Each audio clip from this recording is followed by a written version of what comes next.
Здравствуйте, в эфире «Настоящее время», в студии в Вашингтоне с вами Игорь Тихоненко. И сегодня в программе. Погибший в Сирии российский солдат похоронен в Краснодарском крае. В официальную версию самоубийства родственники не верят. 5 российских контрактников, недовольных командирами военной части, получили реальные тюремные сроки. Эстония – самая свободная страна в интернете, гласит исследование организации Freedom House. Но начинаем мы, как обычно, с новостей из Праги. Сергей, пожалуйста. Спасибо, Игорь. События дня в настоящем времени из Праги. Я Сергей Дорофеев. Здравствуйте. 19-летнего Вадима Костенко привозят домой в цинковом гробу. Сегодня родственники односельчане на хуторе Гречаная Балка в Краснодарском крае хоронят своего сына и соседа, служившего по контракту в Сирии. Родителям Вадима сообщили, их сын повесился из-за несчастной любви. В главной военной прокуратуре проводится проверка. По рассказам односельчан, некий подполковник из части, в которой служил Вадим, изначально говорил, что тот якобы на УАЗике уехал с авиабазы и его нашли убитым в городе. Позже тот же подполковник передумал и сейчас утверждает, это было самоубийство, причем на авиабазе. Родители контрактника написали заявление в полицию с требованием провести повторную судмедэкспертизу. У погибшего, отмечу, сломан нос, челюсть, шея, глубокая рана на затылке и стесаны колени, передает «Новая газета». Родители, а также односельчане, знавшие Вадима, в официальную версию, то есть в самоубийство, не верят. Конечно, нет. Ну что? Якби може бути самоубийство. Так, никто не повірить, конечно. Ну что? Да, такой мальчик в жизни никого не поверит. А на голове вот тут у него этот шрам. Что там не видно? Видно, что он не сам. Какое там самоубийство? Операция России в Сирии отодвинула на второй план военные действия в Украине. И теперь выпуски новостей федеральных каналов начинаются не с сообщения о ситуации на Донбассе, а с кадров бомбардировок российских ВВС объектов в Сирии. На новые внешнеполитические ориентиры отреагировала и модная индустрия. Подробнее Беата Бубенец. В считанных метрах от московского Кремля несколько месяцев назад открылся магазин, необычный для Тверской. Вместо одежды модных брендов здесь продается солдатский камуфляж и берцы. Однако необычный бутик не терпит убытки. Он идет в ногу со временем. Сначала были ставшие уже традиционными майки с Путиным и вежливыми людьми. Как только начались бомбежки в Сирии, появились футболки с изображением российского самолета над картой Сирии с надписью «Поддержи Асада». Потому что этого требует наша Родина.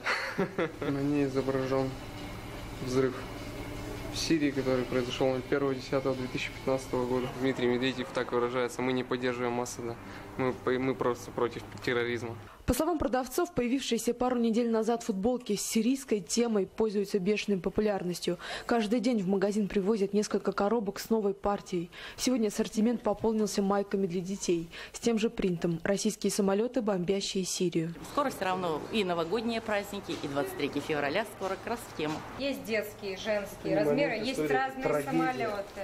Агрессивная тема футболок не пугает россиян. Большая часть из них поддерживает действия российской власти на территории Сирии. Их можно бомбить в том плане, что даже Сирия, точнее официальная Сирия, не возражает. Лучше там на месте их уничтожать, чем дать распространиться. ИГИЛ является достаточно опасной, на мой взгляд, группировкой, поэтому с ними, разумеется, нужно бороться. Это не очень хорошо, что мы вмешиваемся в чужие конфликты, но другое дело, если нас просят об этом. Я доверяю лично Путину очень. Все, что он делает, я считаю, все правильно. Он работает на Россию, а не на какие-то другие государства. До тех пор, пока россияне настроены воинственно-патриотично, футболки с военным принтом будут пользоваться популярностью, уверены производители такой одежды. И пока есть возможность заработать на патриотическом чувстве россиян, бизнесмены этим активно пользуются. Беата Бубенец, Москва, для настоящего времени. И о чем сегодня говорят по ту сторону океана. Террористы исламского государства после нескольких дней боев захватывают линию снабжения правительственных войск в Сирии, в провинции Алеппо. Игорь, ждем от вас подробностей. Да, Сергей, это произошло всего лишь через 2 недели после того, как армия Башара Асада перешла в наступление. Тем временем Соединенные Штаты намерены увеличить число авиаударов по ИГИЛ в Сирии и в Ираке и могут направить американских военных для участия в наземных операциях. Об этом заявил глава Пентагона Эштон Картер, выступая во вторник в Конгрессе. По его словам, может возрасти и число рейдов, подобных тому, в ходе которого на прошлой неделе американские военные освободили около 70 заложников в Ираке, хотя в операции был убит американский спецназовец. Кроме того, Картер жестко раскритиковал действия России в Сирии, подчеркнув, что США не будут сотрудничать с ней в регионе из-за того, что заявленные ею цели в Сирии и Ираке не подтверждаются на деле. Цитата. «Хотя мы согласовали документ о безопасности полетов с российским Министерством обороны, мы не поддерживаем их военные действия в более широком смысле, потому что вместо того, чтобы атаковать исключительно ИГИЛ, они главным образом атакуют сирийскую оппозицию, что лишь способствует продолжению трагической гражданской войны в этой стране». Конец цитаты. Между тем, бывший генеральный секретарь ООН и бывший посредник по Сирии Кофи Аннан считает, что для достижения мира нужна совместная работа правительств, которые финансируют войну. По его мнению, роли России и США стали в конфликте ключевыми. Если эти страны найдут способ эффективной совместной работы друг с другом и другими государствами, то мы найдем решение, сказал он. Накануне стало известно, что США собираются включить Иран в международные переговоры по Сирии, которые должны начаться в пятницу в Вене. Это решение, как пишет газета Wall Street Journal, станет серьезным поворотом в стратегии президента Обамы положить конец 4-летнему кровавому конфликту в стране. Во вторник же в Белом доме заявили, что Башар Асад может оставаться у власти на время переходного периода в Сирии. Однако в администрации подчеркнули, что после его завершения Асад должен будет уйти. Пятый год подряд уровень свободы в интернете продолжает снижаться. В 32 из 65 стран, в которых были проведены соответствующие исследования, происходит сокращение свободного сегмента интернета. Таким выводом пришли авторы доклада Freedom on the Net. Его ежегодно публикует правозащитная организация Freedom House. Каждая из 65 оцениваемых стран получила показатель по 100-бальной шкале. 0 наиболее свободная, 100 наиболее несвободная. Россия получила 62 балла, Украина 37, США 18 баллов. Наилучшая ситуация в Исландии и Эстонии, соответственно 6 и 7 баллов. Наихудшая в Китае и Сирии. При этом встает вопрос. В то время как экстремисты все шире используют интернет для рекрутирования сторонников и пропаганды своих идей, каким образом свобода сети сочетается с борьбой против терроризма? Комментарий одного из авторов доклада, представителя Freedom House Лоры Рид.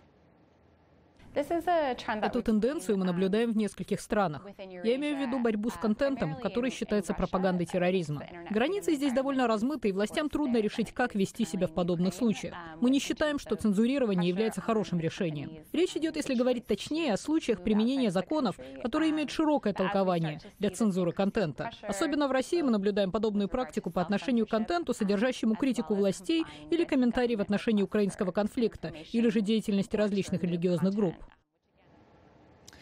Сенат США одобрил законопроект, направленный на укрепление обороны страны в кибернетической сфере.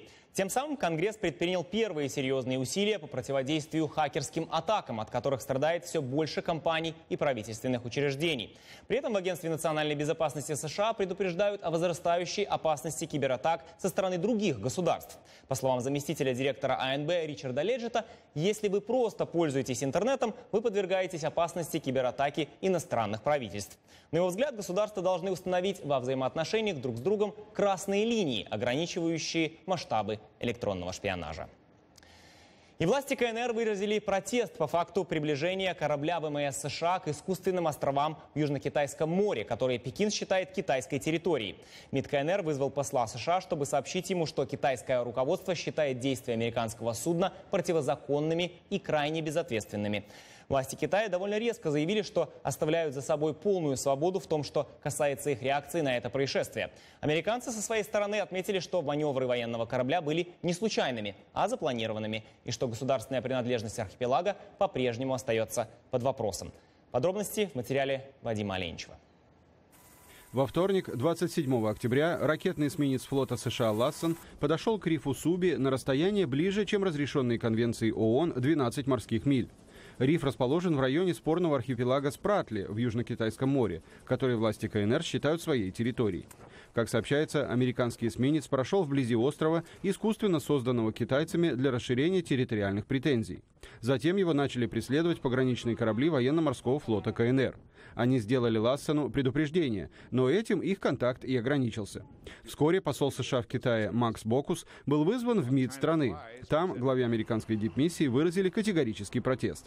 Мы настоятельно призываем американскую сторону отнестись к протестам Китая со всей серьезностью, немедленно ввести поправки в ошибочную политику, не совершать опасных или провокационных действий, которые угрожали бы суверенитету и интересам безопасности Китая, и выполнять взятое США на себя обязательство не принимать чью-либо сторону в суверенных спорах с целью избежать дальнейшего ухудшения китайско-американских связей, а также мира и стабильности в регионе. Тем не менее, действия американского эсминца не стали случайной ошибкой его командиров. Администрация США уже несколько месяцев вырабатывает новую политику в отношении несуществовавших ранее островов. Попытка Пекина взять под единоличный контроль морские просторы площадью в 400 тысяч квадратных километров портит его отношения с Вашингтоном. По заявлению американского военного командования, боевое дежурство корабля, так же как и недавние американо-филиппинские военные учения, проходило в рамках, цитата, «серии операций по обеспечению свободы навигации в данном районе, которые не должны считаться провокационными». Дело в том, что претензии на этот участок Мирового океана выражают и другие страны, не согласные с политикой Поднебесной. Это Вьетнам, а также давний союзник США Филиппины. Оба этих государства, так же как и Соединенные Штаты, считают, что проливы Южно-Китайского моря должны быть зоной, свободной для международной навигации. Президент Филиппин Бениньо Акино заявил, что рассматривает наличие американских военных кораблей рядом с архипелагом Спратли не как проблему, а как оправданный баланс сил в регионе. Позднее министр обороны США Эштон Картер на заседании Сенатского комитета по вооруженным силам на Капитолии подтвердил, что военное патрулирование Южно-Китайского моря судами ВМС США планируется сделать регулярно. Пентагон уже не раз давал понять Пекину, что Америка не рассматривает искусственно возведенные острова ни как китайскую, ни как вообще чью-либо территорию. Китайская сторона, в свою очередь, заявила, что ее правительство, цитата, «решительно ответит на любые намеренные провокации». Среди возможных мер, как было сказано, повышение усилий по наращиванию аналогичного потенциала. Заявление не вполне внятное, но явно указывающее на стремление к военному доминированию в регионе. В Вашингтоне на это лишь сухо заявили, что Америка рассчитывает исключительно на улучшение двусторонних отношений. Вадим Оленичев, Андрей Дегтярев. Настоящее время. Вашингтон. Пример крайней жестокости из Беларуси. В Минске умирает Михаил Пищевский. Молодой мужчина в мае прошлого года избитый до полусмерти после гей-вечеринки на выходе из одного из столичных клубов. Сергей, продолжайте. Так и есть, Игорь. Удар Михаилу наносит бывший учитель физкультуры, боксер Дмитрий Лукашевич. Врачи застают Пищевского в критическом состоянии. В результате ему удаляют около 20% головного мозга. И все это время Михаил прикован к постели, до самой смерти не может говорить, его кормят через трубку. Суд отказывается констатировать, что Лукашевич ударил Пищевского вследствие ненависти к геям. Лукашевича признают виновным по статьям «Злостное хулиганство» и «Причинение телесного повреждения по неосторожности». И в итоге приговаривают к 2 годам и 8 месяцам колонии. В августе этого года виновный, то есть уже получается в смерти, выходит на свободу по амнистии. Он не проводит в итоге за решеткой и года. Белорусы в социальных сетях пишут, что сегодня в стране можно получить больший срок за инакомыслие, чем за убийство человека, еще недавно счастливого и жизнерадостного. Наши коллеги с белорусской службы «Радио Свобода» посвящают свой эфир этой истории, получая массу комментариев от аудитории. До нашей программы сегодня днем я поговорил с обозревателем Анной Соус. Здравствуй, Анна. Добрый день. Начнем с вашего эфира белорусской службы. Как аудитория отреагировала на эту жуткую историю и на ее финал? Люди писали о том, что не надо говорить о том, что Михаил Пищевский был гей. Они писали о том, что это болезнь, что многие даже и не то, что поддерживали убийцу. Это были просто гомофобные комментарии. Основная претензия была, зачем Радио Свобода столько внимания уделяет этой теме. А наш аргумент был, во время Второй мировой войны погибло очень много человек. Но есть понятие Холокост, потому что евреев убивали за то, что они евреи. Михаила Пищевского избили и фактически убили за то, что он был геем. Беларусь находится в международном рейтинге терпимости к ЛГБТ. В нем 194 страны на 135 месте. Это очень низкое место. Государственные СМИ в Беларуси проигнорировали абсолютно эту тему. Вот в любой стране Евросоюза, в Америке, то, что человек погиб и его убийца на свободе, это бы могло стать темой, которая взволновала всех. В Беларуси это не стало. Александр Лукашенко знаменит своими высказываниями про министра иностранных дел Германии Гида Вестервелли, которого назвал голубя неприятнее. Он несколько раз допускал гомофобные высказывания в интервью. Ну, как ты думаешь, можно ли говорить о том, что вот сама эта история и такая реакция, которую ты рассказываешь, это свидетельство агрессии, которая накопилась в белорусском обществе? Да, безусловно.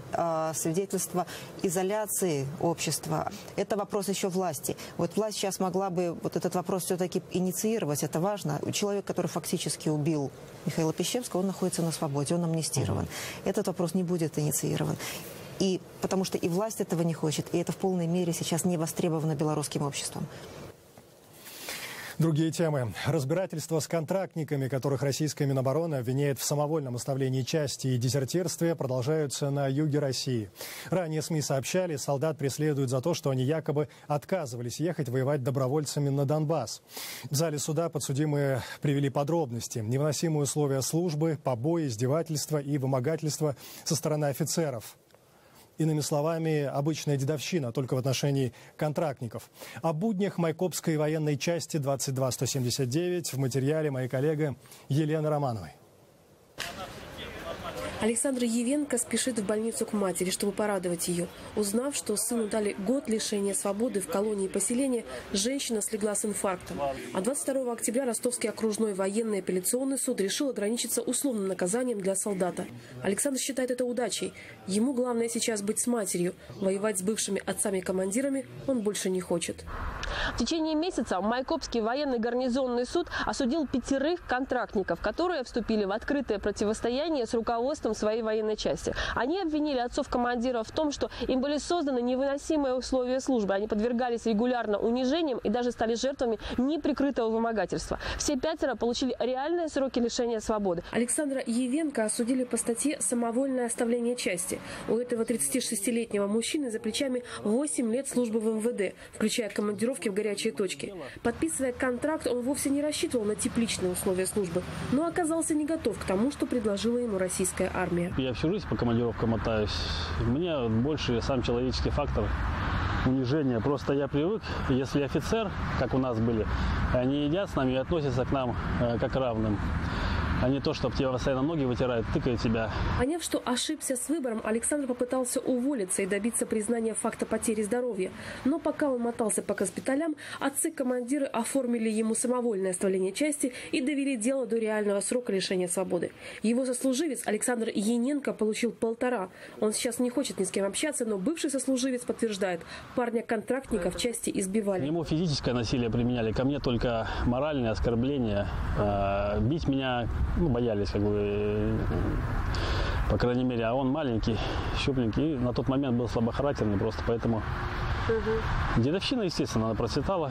О фактах дедовщины в отношении контрактников говорит мать еще одного военнослужащего Ивана Шевкунова.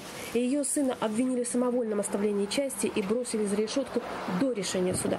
А сейчас женщина обвиняет командиров части в вымогательстве.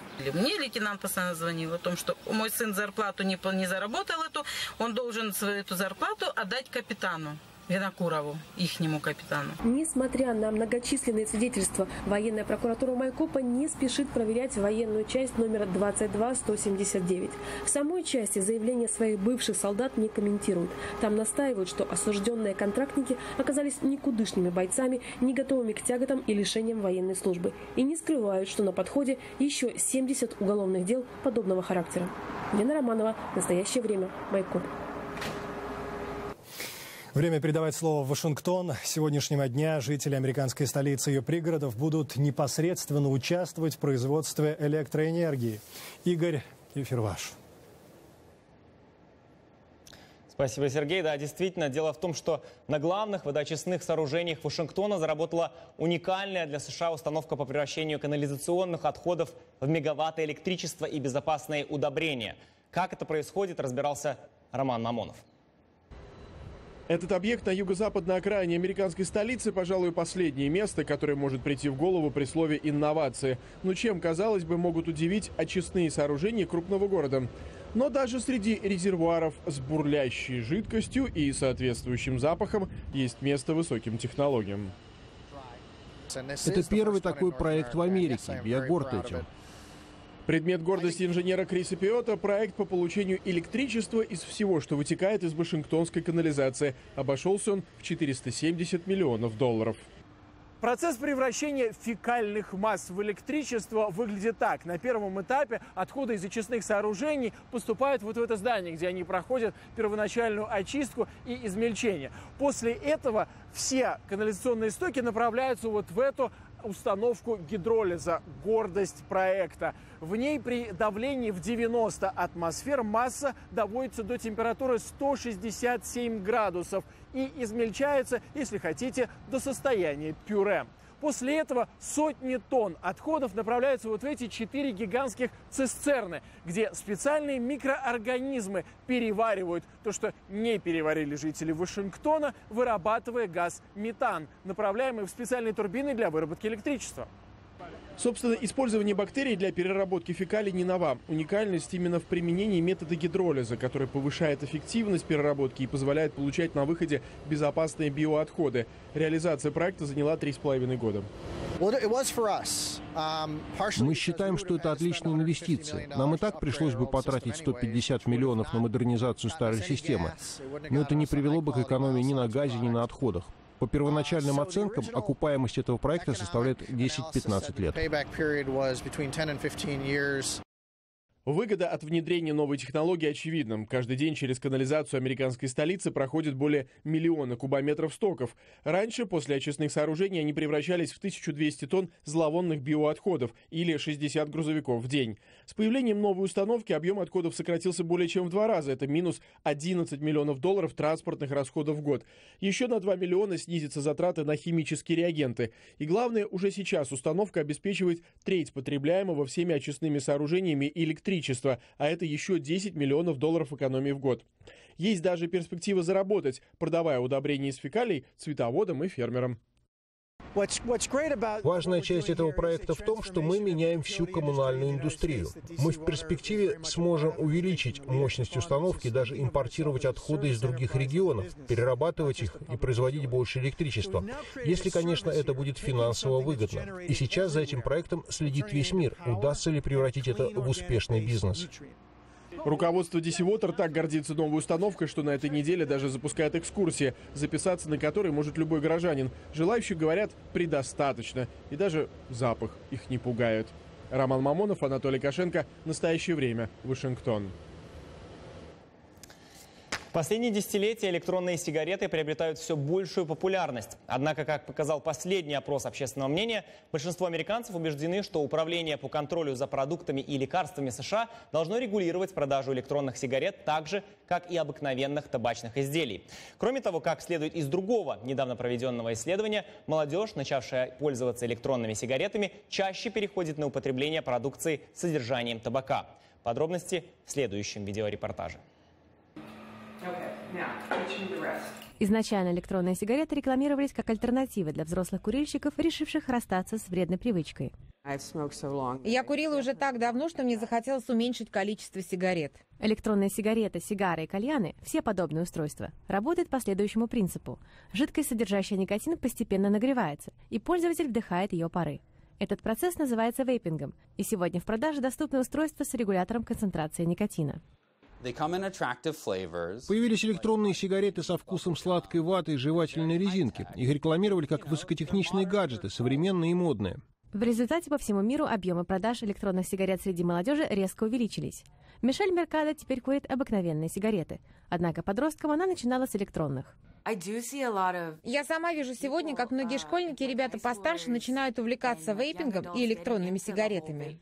Команда исследователей Адама Левентали опросила более 2000 школьников Лос-Анджелеса, которым уже исполнилось 14 лет. На тот момент никто из них не пробовал табачную продукцию, и лишь некоторые из них уже попробовали вейпинг. Потом мы сравнили группы подростков, как полностью некурящих, так и тех, кто попробовал электронные сигареты, чтобы понять влияние процесса первоначальной инициации как курильщика на переход к табачным продуктам. Ребята просили второй раз через полгода, когда большая часть из них перешла в 10 класс. Подростки, попробовавшие электронные сигареты, в 4 раза чаще начинали курить обыкновенные. По мнению Левентали, употребление так называемой электронной курительной продукции может привести к появлению нового поколения курильщиков табака. Результаты исследования были опубликованы в журнале Американской медицинской ассоциации. В России поставщикам так называемой санкционки выставили штрафы за то, что они эту самую санкционку не поставляют. Она ведь запрещена. О чем не договорились импортеры и ритейлеры? Подробности у коллег в Праге. Да, Игорь, это получается замкнутый круг, потому что группа компаний, еще недавно привозивших в Россию импортные мясные и молочные продукты, а также сырье для кондитерских изделий, пожаловалась на торговую сеть «Ашан». Супермаркеты решили начислить импортерам штрафы за прекращение поставок продуктов из Евросоюза. Импортеры недоумевают, ссылаются на договоренности между ними и ритейлерами. Торговые сети обязались не штрафовать поставщиков, однако вот «Ашан» решает пойти другим путем. Аналогичные проблемы уже возникали у импортеров с торговыми сетями «Метро», X5 Retail Group и «Магнитом», однако позже с ними удалось договориться, штрафы аннулировали. Для кого-то ответные санкции России – крах всего бизнеса, а кто-то решает на них заработать. К этим кто-то относится и подмосковный предприниматель Олег Сирота. О русском промезане, который варится под флагом Новороссии, смотрите в нашем материале.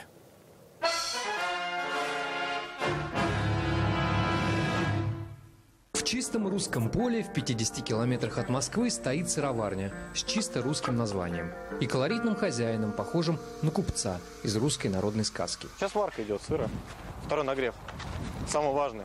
Олег Сирота – убежденный ватник и прилежный православный христианин. Еще недавно он имел собственный успешный IT-бизнес, который, не раздумывая, бросил ради мечты всей своей жизни – сельского хозяйства. Без Новороссии не было бы сыроварни, не было бы, потому что не было бы текущего курса, не было бы санкций. Не было бы санкций, нет смысла строить сыроварню. То есть это все взаимосвязано, это звенья одной цепи. Здесь, в тихом и спокойном Подмосковье, вдали от мест, где был придуман этот флаг и где все еще гремят выстрелы, слова Сироты звучат как-то странно. Получается, что ты делаешь свой сыр на том, что там происходит в Новороссии. Нас поставили в эту ситуацию, мы отвечаем здесь. Наш народ отвечает. Это не Путин здесь, не Медведев. Это наш народ, мы такие. Это наш флаг. Сыровар Сирота внимательно следит за политикой. Он один из активистов движения «Антимайдан» и сторонник Путина. Но вся мировая политика для него теперь сводится к единственно важному фактору – к продлению санкций. А не боитесь, что отменят санкции? Боюсь. Это самое единственное, что боюсь, что санкции отменят. То есть это прям по ночам просыпаюсь, это иногда от этого, то есть меня ужас берет. Вызов ненавистному Западу у Олега Сироты буквально во всем. Даже свою вредную козу он назвал в честь немецкого канцлера за то, что однажды животное чуть было не съело листы с технической документацией на сыроварне. За вредный характер она получила кличку Меркель. Меркель вредная? Но она пытается найти импортозамещение, всячески препятствует подъему России с колен. В условиях всеобщей путинской стабильности их семья, наоборот, изо всех сил ищет приключений. Все свое имущество променяли на сыр и йогурт, а залогом успеха считают напряженные отношения России с остальным миром. Так же трудно жить, когда у тебя вокруг только одни враги.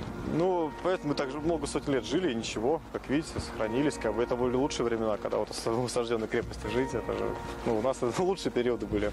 Расцвет России, расцвет реформ, и подъемы сельского хозяйства. Они всегда были в такие периоды. Да. Его широкая русская душа, кажется, впитала в себя все, что только можно. Просторы подмосковных лугов и гордость за имперские амбиции страны, любовь к европейским сырам и уважение к западным технологиям. И другим Сирота быть не только не может, но и не хочет. По крайней мере, пока в России все еще действуют продуктовые антисанкции.